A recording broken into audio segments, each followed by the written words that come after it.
এ বিষয়ে সবশেষ খবরাখবর জানাতে আমাদের সাথে যোগ দিচ্ছেন হিরণ খান। হিরণ খান, এখন ঢাকা বিশ্ববিদ্যালয় এলাকার কি অবস্থা, আর ঢাকা মেডিকেল কলেজ হাসপাতালে জরুরি সেবা দানের সবশেষ কি অবস্থা?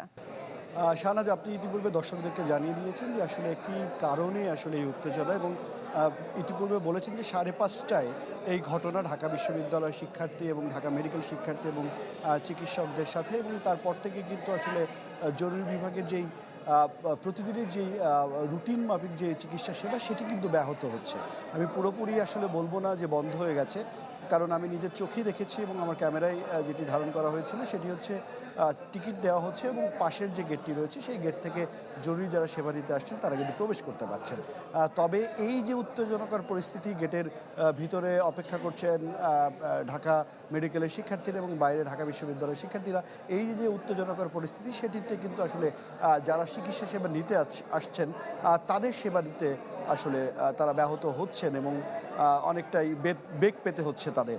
এবং এখন আমি দাঁড়িয়ে আছি যে প্রশাসনিক ভবন রয়েছে, প্রশাসনিক ভবনের সামনে আমার পিছনে প্রশাসনিক ভবনের যেই মূল ফটকটি রয়েছে সেটি, এবং এই ফটকটির ভিতরে যেই কার্যালয় রয়েছে সেখানে মূলত ঢাকা বিশ্ববিদ্যালয়ের কর্তৃপক্ষ এবং প্রক্টোরিয়াল বডি, এছাড়া আইন শৃঙ্খলা বাহিনী, যেহেতু এটি ডিসি রমনার অধীনে, সেই ডিসি রমনা তিনি রয়েছেন, এবং ঢাকা মেডিকেলের যারা এখানে চিকিৎসকরা রয়েছেন, শিক্ষার্থীরা রয়েছেন, তারা কিন্তু ভিতরে রয়েছেন।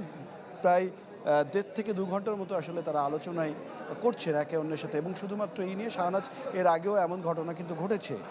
2000 যদি বলে থাকি যে আমি নিজে আসলে সংবাদ কভার করেছি, আজ থেকে 8 থেকে 10 বছর আগেও এমন ভয়াবহ উত্তেজনকর, আজকে যে উত্তেজনা তার থেকেও বেশি উত্তেজনকর পরিস্থিতি সেই সময় ছিল।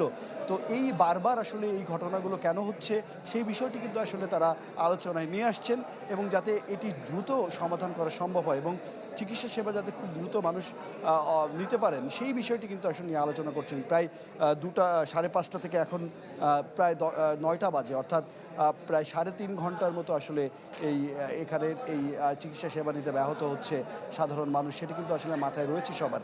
এবং আমরা এখানে সাধারণ চিকিৎসকদের সাথে কথা বলেছি, শিক্ষার্থীদের সাথে কথা বলেছি, এখানে যারা কর্মকর্তাদের সাথে কথা বলেছি, তারা আমাদেরকে যারা জানিয়েছেন যে তারা চিকিৎসা সেবা ভিতরে দিচ্ছেন, তবে তারা এই যে তাদের উপরে হামলা হয়েছে এবং পক্ষান্তরে ঢাকা বিশ্ববিদ্যালয়ের শিক্ষার্থীরা তারাও বলছেন তাদের বিরুদ্ধে উপরে যে হামলা হয়েছে সেটির সুষ্ঠু সমাধান আসলে তারা চান। এবং যে ঘটনাটি ঘটেছে 5:30টায় সেটি সিসিটিভি ফুটেজ পর্যবেক্ষণ করে ভিতরে আলোচনা হচ্ছে।